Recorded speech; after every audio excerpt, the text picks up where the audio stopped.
People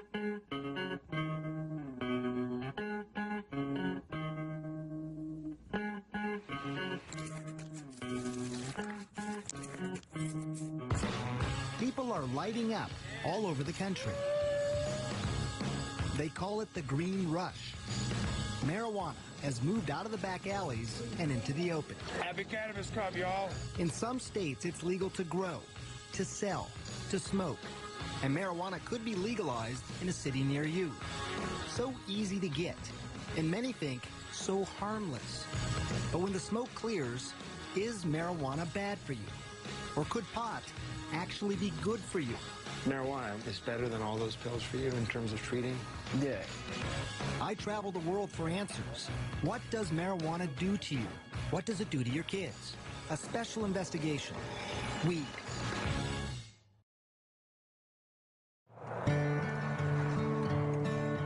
Our journey begins here, in this small town home, nestled in the mountains, with a family who has never allowed TV cameras in before. And you're going to soon learn why. This is so pretty out here. Yeah. They live in Colorado, one of 2 states where it's legal to smoke pot medically and recreationally. But here, it's also taboo to residents like Paige Figi and her husband, Matt. I'm sure it was mentioned to us by someone. Hey, you should try this. And I thought, no way. You thought that's fringe stuff? No way, not in a million years, no. But in this area, marijuana is far from fringe. We're joined, and do you want Island Sweet Skunk? Medical dispensaries are everywhere. Hey, welcome, guys. People are smoking in private clubs and public festivals. But none of this is for Matt.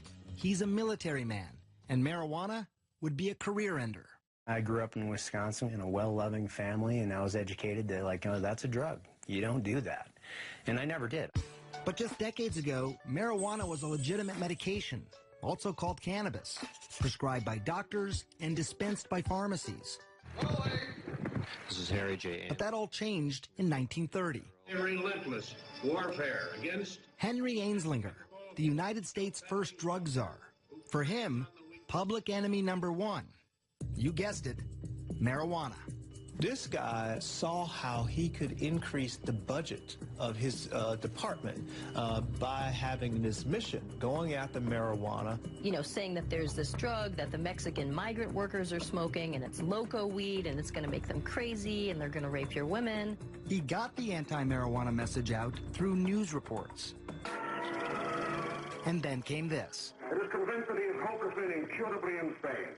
The film, Reefer Madness, portraying the users of marijuana as unproductive, crazed. People are still afraid of what pot can do to them. In many ways, to have defined our attitudes now for 70 years. Yeah. Marijuana then became illegal in 1937. And by 1970, it was a Schedule I controlled substance. The government was saying it had no medicinal value and had a high potential for abuse. All reasons why the Figgies stayed away from marijuana. Until this. And this might be hard for some of you to watch.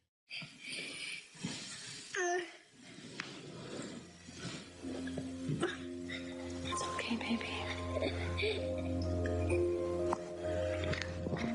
This is their daughter, Charlotte, having a seizure. We just thought it was just one random febrile seizure. Nothing to really do, Right. no medications. It's a fluke. Right. A fluke made sense. After all, Charlotte, nicknamed Charlie, was born perfectly healthy, a fraternal twin to sister Chase. Charlie always had big, big smiles. Just happy kids. Easy. Yeah, easy. Very much so. So it was around 3 months, you said, that when you Yeah. first noticed that Yeah. Charlie had a seizure. I was changing her diaper, well, putting a new diaper on from after the bath, and her eyes just started flickering. It led to the first of many trips to the ER. They did the $1 million workup, the MRI, EEG, spinal tap. You know, they did the whole workup and found nothing and sent us home. No abnormal blood tests, no abnormal scan. And developing normally, too. You know, talking and walking, and the same day as her twin. Nothing was behind yet. By the time she was 2, though, the seizures had become constant and started to take their toll on their once happy, joyful little girl. She started to really decline cognitively, and she was slipping away, and she just wasn't keeping up with her twin. The Figgies finally found an answer. It was awful news. Dravet syndrome. It is severe, intractable epilepsy. The seizures start during the first year of life and are unstoppable, difficult to control, and very damaging. Severe behavioral problems, attention deficit and hyperactivity, the self-injury, banging her head on the floor and pulling her hair out and like a possessed child. This isn't your perfect, happy Charlotte. It was a race against time. Many Dravet kids die young, in early childhood. Charlotte was almost 3. For the next 2 years, the Figgies tried everything. Strange diets, acupuncture, and dozens of powerful drugs like Valium, Ativan, phenobarbital. But nothing seemed to help. Even worse, some of the medications nearly killed her. After 1 dose, she stops breathing. And after 2 doses, her heart will stop. Did you have to do CPR then on her yourself? Yes. I remember when her heart stopped and I had her pulse and I lost her pulse. There was just nothing. The ambulance is on its way. She survived. You're okay. Mommy's here. But now it was fall of 2011, and Charlotte was 5 years old. When things were at their worst, she just sees all night, and the kids are sleeping either in my room or next door. They can hear her, the seizure scream all night, 50 times a night. And Chase would come in the morning and just, this is her twin, and just hug her and like rub her head and say, I'm just so glad you survived through the night last night. Matt had been deployed to Afghanistan, and the only thing he could do to help was start scouring the internet. And he stumbled onto this video of a child using marijuana. So how's everything going? Jaden had 4 days without a seizure. I'm like, wow, having success on specifically Dravet, this is interesting. It's natural. And while he couldn't ever imagine taking marijuana himself, he was now in the stunning position of recommending it for Charlotte. I was like, we need to do this. And I said, I don't know. Charlotte, there you are. And then Charlotte's condition got worse. 300 seizures a week, almost 2 every hour. She was not talking or moving, basically catatonic. As a last resort, doctors wanted to either prescribe a powerful veterinary drug used on epileptic dogs or put Charlotte in a medically induced coma so her brain and body could rest. For Paige, those were not good options. But maybe, just maybe, marijuana now was. But she was about to find out how hard that would be. This isn't go to the pharmacy and pick up your medicine. There was no protocol. When we come back, what will the Figgies do? And what would you do if this were your daughter?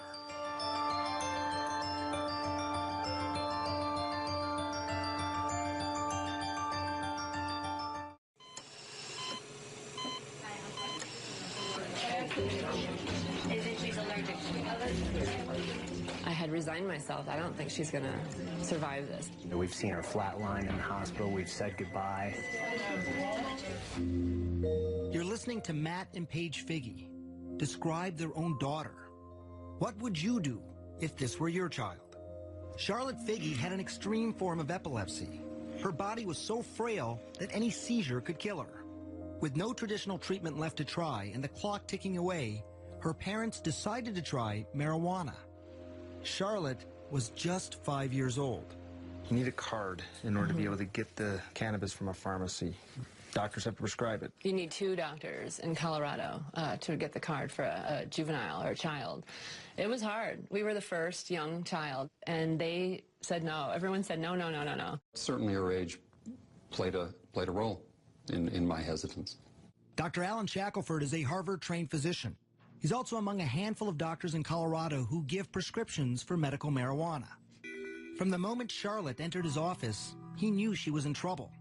While he was just examining her, she had 2 seizures. She'd failed everything. There were no more options for her. Everything had been tried, except cannabis. Here's how scientists think it might work. Marijuana is made up of 2 main ingredients. THC, that's the psychoactive part that makes you high, and CBD, also called cannabidiol. It's the CBD that scientists think modulates electrical and chemical activity to help quiet the excessive activity in the brain that causes seizures. I've been telling my patients to cut. Dr. Julie Holland is the editor of the Pot Book. A Complete Guide to Cannabis. For a long time, the work on cannabis and epilepsy was sort of inconclusive. Maybe it works, maybe it doesn't. They couldn't quite figure it out. And it's only when they really started separating THC from CBD that they saw, definitively, yes, CBD seems to really stop seizures. So the Figgies needed to find something that was rare, a strain of marijuana that was low in THC. Of course, they didn't want Charlotte getting stoned, but also high in CBD to treat her seizures. And that wouldn't be easy. Dispensaries and growers, they make their money off strains that are high in THC. I'm Joel. I'm Josh. No one knows that better than the Stanley brothers. Their family business is pot. And if you look at these clean-cut guys and what you see surprises you, don't worry. They've heard it all before. When we round the corner, they're like, oh, wait a second. Did you finish high school? They all not only finished high school, but also college, and in some cases graduate school. Now they are some of Colorado's biggest growers and dispensary owners. They produce up to 600 pounds of medical marijuana a year, and much of that marijuana is high in THC. But here, on their remote farm at this undisclosed location in the mountains, It takes a lot of plants. We're allowed to grow 6 per patient. they have been growing something different, something they call revolutionary. So Greenhouse 1. Greenhouse 1, yes. Welcome to paradise. Behind closed doors and under tight security, we enter what the Stanleys call the Garden of Eden. There's nothing like this in the world. This plant's 21% CBD and less than 1% THC. It took years of crossbreeding plants to get to this point. Instead of breeding up the THC, we've bred down the THC and bred up the CBD. And people said, you're crazy. Who's going to smoke that? So why grow it then? Well, the Stanleys also believed in CBD's potential to treat many diseases. And they had seen it change lives before. I always have 2 strains. Meet 19-year-old Chaz Moore. He uses many different strains of marijuana, many of them high in CBD, to treat his rare disorder of the diaphragm. My abs will, lock up. That's why he's talking this way, almost speaking in hiccups, like he can't catch his breath. It's called myoclonus diaphragmatic flutter. This fluttering here, it's annoying, but it becomes painful pretty quickly, I imagine. Yeah. Yeah, after 15, 20 minutes is where I can start to really feel. He's about to show me how the marijuana works. He's been convulsing now for 7 minutes. How quickly do you expect this to work? Within the first 5 minutes.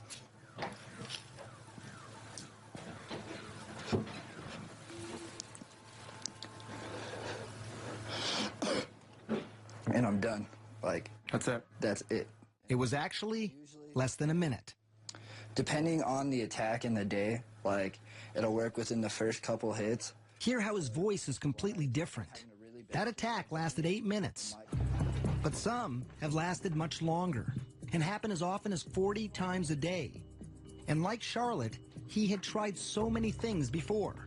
By 16, Chaz was taking these powerful, addictive, potentially deadly narcotics and muscle relaxants daily, like Valium and morphine. It would be safe to say that marijuana, what you have in your hand there, is better than all those pills for you in terms of treating what's going on? Yeah, I'm not zombified. I've had 16, 17 attacks today, and I'm still sitting up talking to you. My first attack on all these, I'd be in the hospital. I'm a firm believer that marijuana has actually saved my son's life. Chaz's father, Sean. His quality of life now is 1,000 times better than what it was when he was on the pharmaceuticals. A quality of life that Paige Figi desperately wanted for her daughter Charlotte. But she still had one hurdle to cross: convincing dispensary owners like the Stanleys to sell marijuana to a 5-year-old little girl. When Charlotte's mother called my brother Joel, and the brothers had a meeting, he said, tell us about this patient. She's 5 years old, he said. And we said, oh, no, we can't do that. Why? The fear of the unknown. Charlotte was one of the youngest patients at the time wanting marijuana. Would it be too much for her? Or would it change her life forever? We'll find that out later. But first, learn more about what marijuana does to your kid's brain, and yours as well.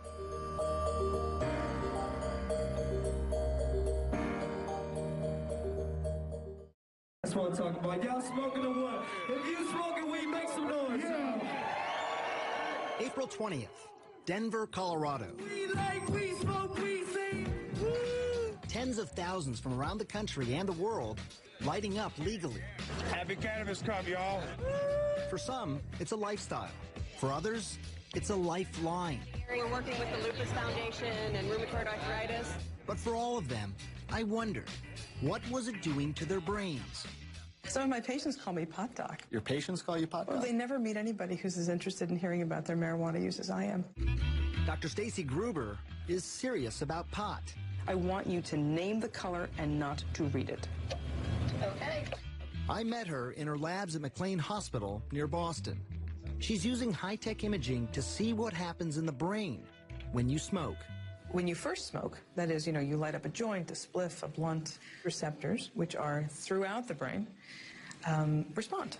And these areas of the brain are responsible for things like pleasure, memory, learning, sensation, sense of time and space, coordination, movement, appetite, and other drives, shall we say. So it's sort of an all-over impact, right? So reward, pleasure, hunger. You have this overall feeling of well-being, they say. That all sounds pretty good. Right. It does sound pretty good. And it's not just feeling good, but there's this phenomenon reported by many smokers over the years, especially famous artists, the ability to be more creative. When you feel that high, there's sort of a release of dopamine, and your brain sort of has the ability now to perceive things slightly differently from the way you might have if you hadn't been smoking pot. What you really see is this reduction in inhibitory function. Welcome, Dr. Gupta. Pretty spectacular. Less inhibition. That's something that painter Amir says helps him be more creative. A successful artist, his canvases sell for up to $25,000. It's my favorite way to work. Using marijuana. Yeah. He's been painting for 14 years, smoking for even longer. He says it makes him feel more relaxed, but most importantly for him, he says it makes him less critical of his own work. Stop worrying so much about this and that, and just sort of looking and being as present as possible. Amir does caution that it's a delicate balance for him. It would make me very apprehensive, as maybe a little paranoid, just too analytical. You can get paranoid, you can have disorganized thinking, you get disoriented. It can be uncomfortable, it can lead to panic attacks or anxiety attacks in people. How do you know when you've done too much? Simple tasks become very frustrating, like mixing paint, and then just sort of get into this state of you know.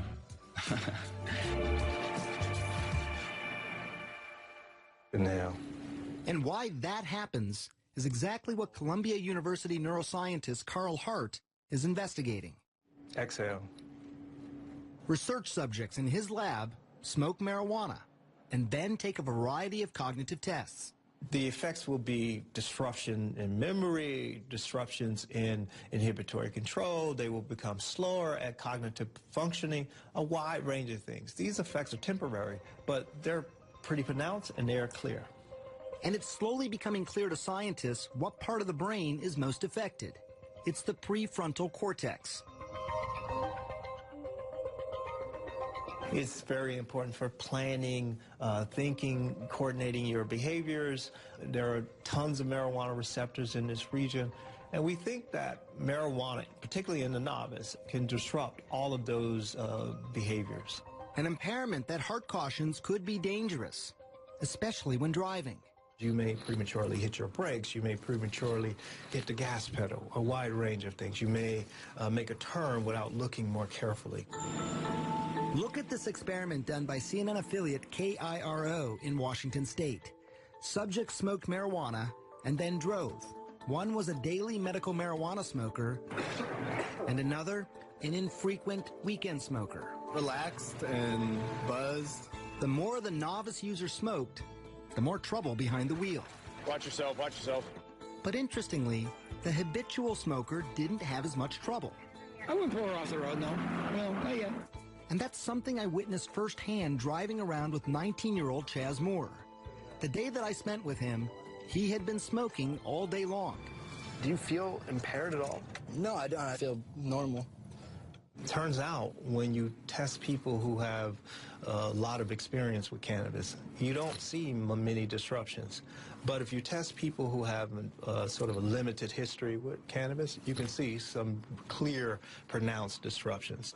Of course, no one thinks that driving when using marijuana is a good idea. But what scientists can't answer is if there is a safe legal limit, and if people who use marijuana daily as a medicine should be able to drive. How impaired are they? What is more clear, though, is the effect of marijuana on the young brain. What we see is a very big difference in people who begin to smoke prior to the age of 16 and those who smoke after age 16, what we call early versus later onset. Gruber's brain scans show that the white matter, those are the highways that help the brain communicate from one point to another, are impaired in those who start smoking early. Maybe there's underlying white matter connectivity differences. That's your concern, it sounds like, that those highways, those white matter highways, are just more disrupted in people who start smoking early. That's what we see. Perhaps not surprising, given what we know about the young developing brain. That's a very delicate time in brain development, and that's not a good time to be taking any drugs. Preliminary research shows that early onset smokers are slower at tasks, have lower IQs later in life, higher risk of strokes, and increased incidence of psychotic disorders. And while these studies are not conclusive, some scientists are still concerned, because in 2012, 35% of high school seniors lit up. And that could mean a generation of kids with damaged brains. And many fear something else. I never really told myself I needed help. A generation of marijuana addicts. When we come back, the truth and the science behind what's being called a growing epidemic. And later, Charlotte's story, one of the youngest children to try marijuana in Colorado.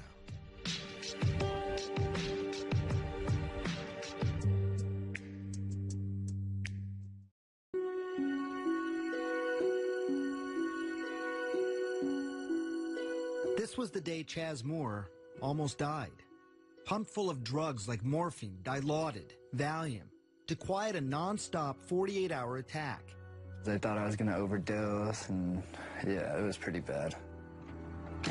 At his bedside, his father Sean watched his son go from being catatonic to what he calls high as a kite. How high are you on the morphine? I'm not high on. I've watched friends of mine die from taking the same drugs that he took.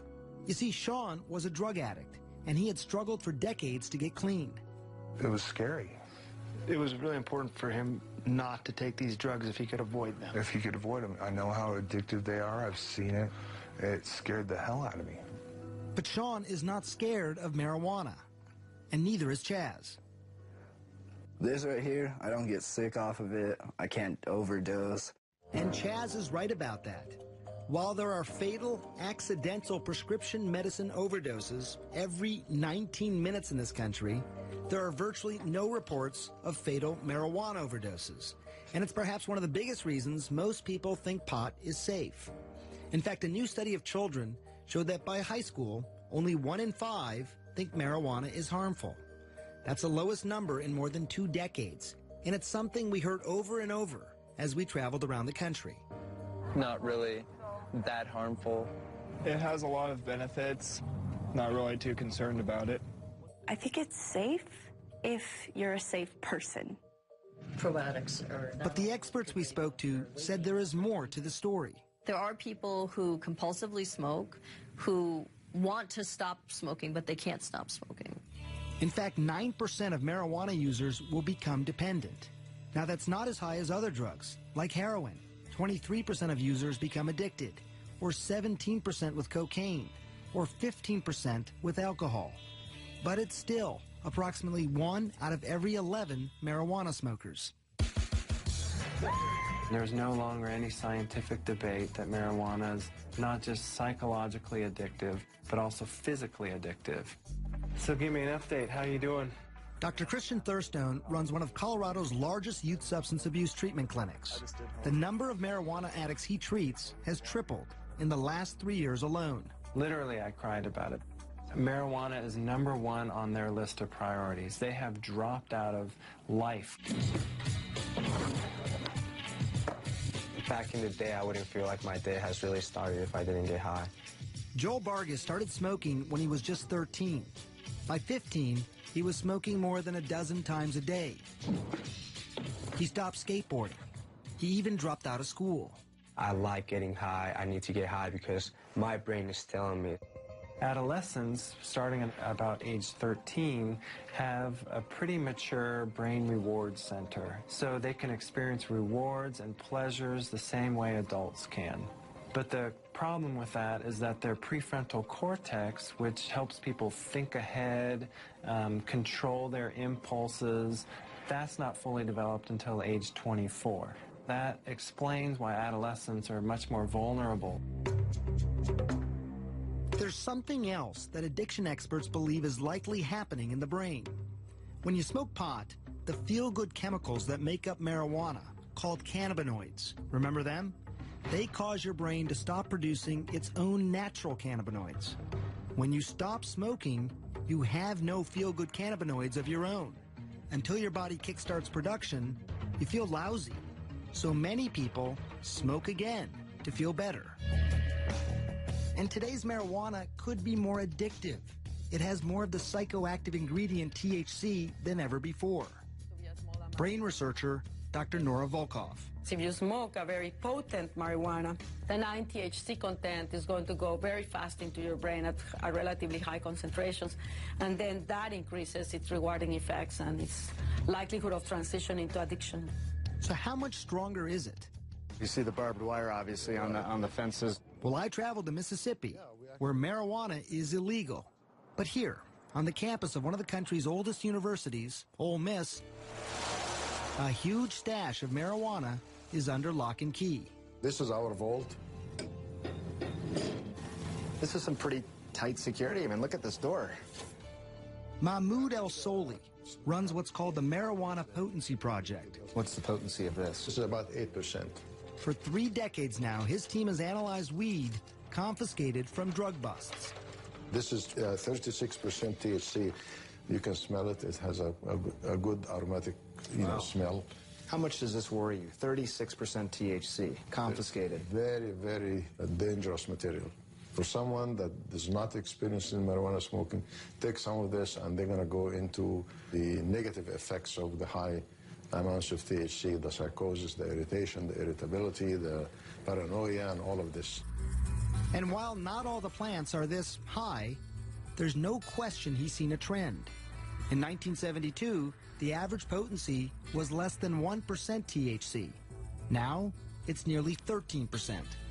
Are people becoming more obsessed with high THC marijuana?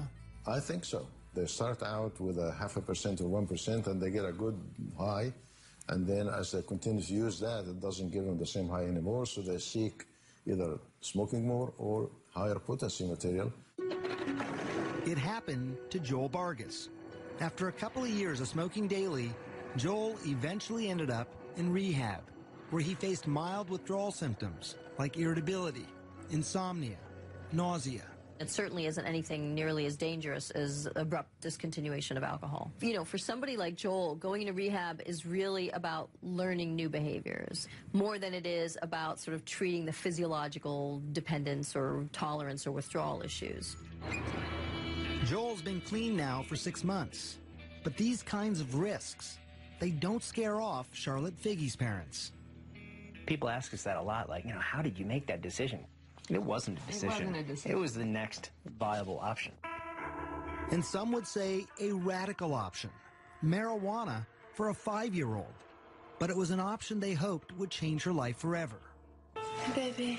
When we come back, Matt and Paige Figi finally give their Charlotte marijuana. The results are shocking.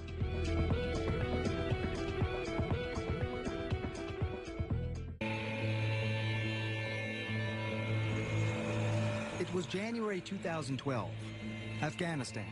About 7,000 miles away from his family in Colorado, Matt Figi received this video from his wife, Paige. It's horrible seeing these videos when I'm deployed. It was his 5-year-old daughter, Charlotte, seizing. Diagnosed with a severe form of epilepsy, she was having 300 seizures a week, each attack so severe it had the potential to kill her. They had already tried dozens of high-powered drugs. We needed to try something else, and at that point in time, marijuana was that natural course of action to try. At home in Colorado, Paige searched for marijuana high in CBD. That's the ingredient some scientists think helps seizures, and also low in THC. Remember, she didn't want to get her daughter stoned. She found a small amount at a Denver dispensary. The owner was surprised that anyone would even want it. They said it's funny because no one buys this, you know. That was the general consensus. Nobody wanted it. It didn't have any effect. Paige paid $800 for a small bag and took it home. I had a friend that was starting a business on making medicine. And I said, can you help me extract the medicine from this bag of marijuana? I measured it with a syringe and squirted it under her tongue. It was exciting and very nerve-wracking. Holding Charlotte in her arms, Paige waited. An hour ticked by, and then another, and then another. She didn't have a seizure that day, and then she didn't have a seizure that night. Did you sit there and look at your watch? And... Right, I thought, this is crazy. And then she didn't have one the next day, and then the next day, and I thought, she would have had 100 by now. And I just thought, this is insane. I remember how happy Paige was. Like, it's really working. I can't believe it. Yeah, that was pretty amazing to hear. It had worked. But in just a couple of weeks, the excitement was overshadowed by panic. Paige was running out of marijuana, and the dispensary didn't have any more of that particular strain. Even if there was more, the monthly price tag would have been astronomical. $2,000, and not a penny of it covered by insurance.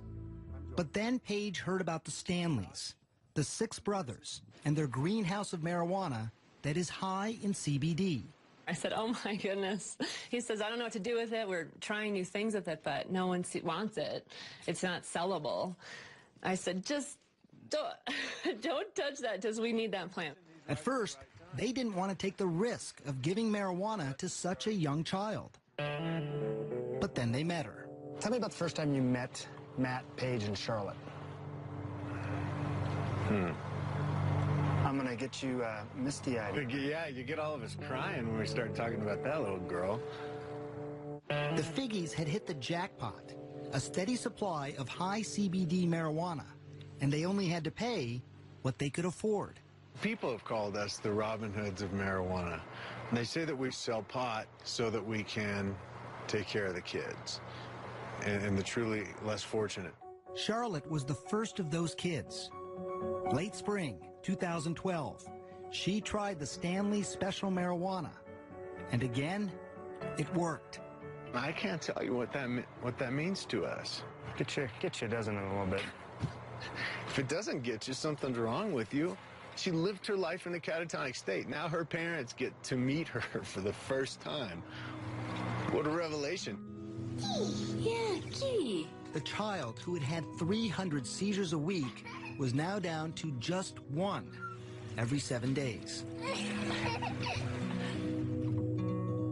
Pitter pat, tiptoe. When I first met Charlotte, March of 2013, it was 1 year after that first dose of marijuana.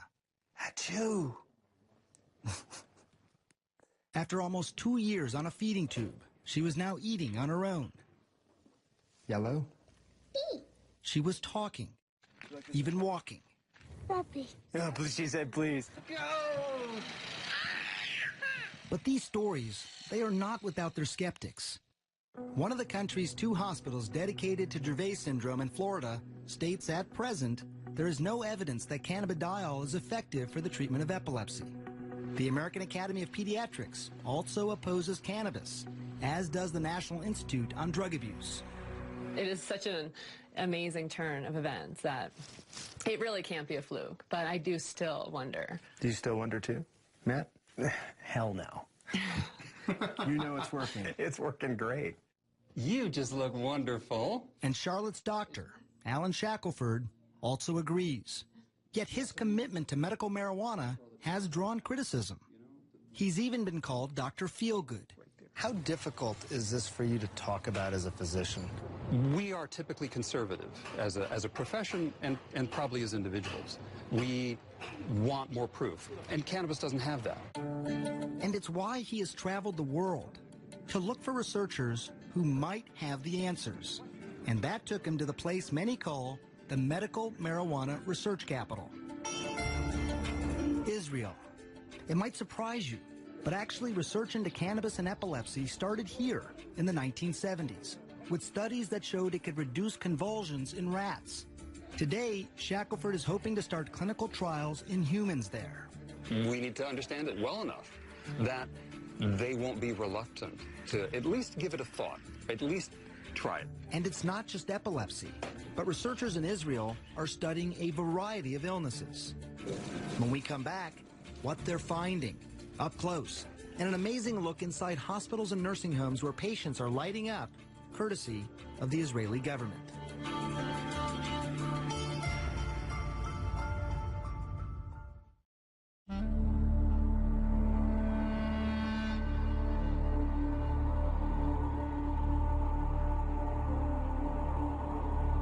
As the sun was rising on the ancient city of Jerusalem, the final leg of our journey was just beginning. There have been some great advances here, and I'm proud of that, obviously. Dr. Boaz Lev is with Israel's Ministry of Health. Here, they have pioneered marijuana research. They were the first to isolate THC and CBD decades ago. And now the country's ministry licensed 10,000 patients to use marijuana medicinally and has approved more than a dozen studies to treat illnesses like PTSD, pain, Crohn's disease, even cancer. Hopefully, this will prove to be the best medication. I really hope so. We're not there yet. Answers might come from places like this. It's a state-run nursing home outside of Tel Aviv. Residents here are using marijuana for pain, loss of appetite, Parkinson's disease, and dementia. Moshe Root is one of those residents. He was 77 when he smoked his first pipe of marijuana. He's 80 now, and he smokes a couple of times a day. It's to help with the pain and the hand tremors caused by a stroke. So it's a mixture of tobacco and marijuana. He even decided to light up during our interview to stop his hands from shaking. You're saying your hands are steady because of the marijuana? It also helped ease a deeper pain hidden from sight. You see, Moshe is a Holocaust survivor. When his wife died a couple years ago, he was haunted by nightmares of his childhood, hiding from the Nazis. The marijuana, he says, took him out of the darkness. You dream.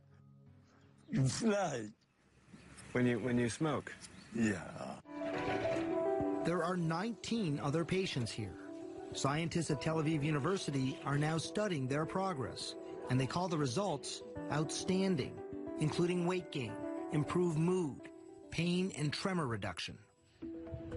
But I can tell you as a doctor, it was my next stop that proved the most surprising.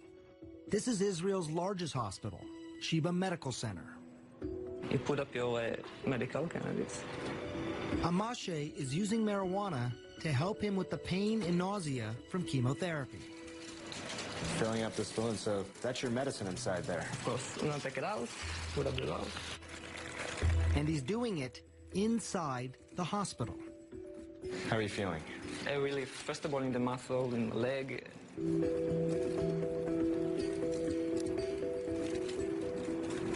And you're not worried about any potential damage to your body? Not at all.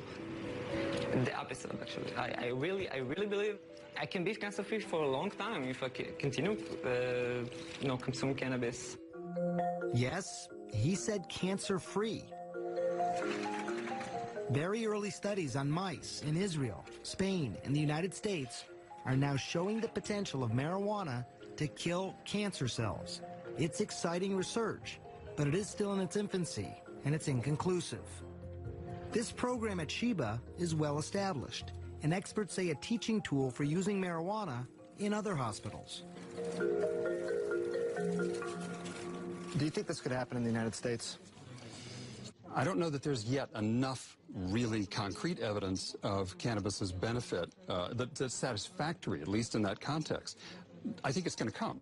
But it could be slow going. The FDA has been great at approving studies, but National Institute of Drug Abuse has been really stonewalling and blocking any studies looking at therapeutic effects of cannabis because that's not their mandate. Their mandate is to look at the harms of drug use. It's very easy to blame an organization. Dr. Nora Volkov, who is the director of NIDA, says they are not standing in the way. She claims they are not the only government institute that approves marijuana research.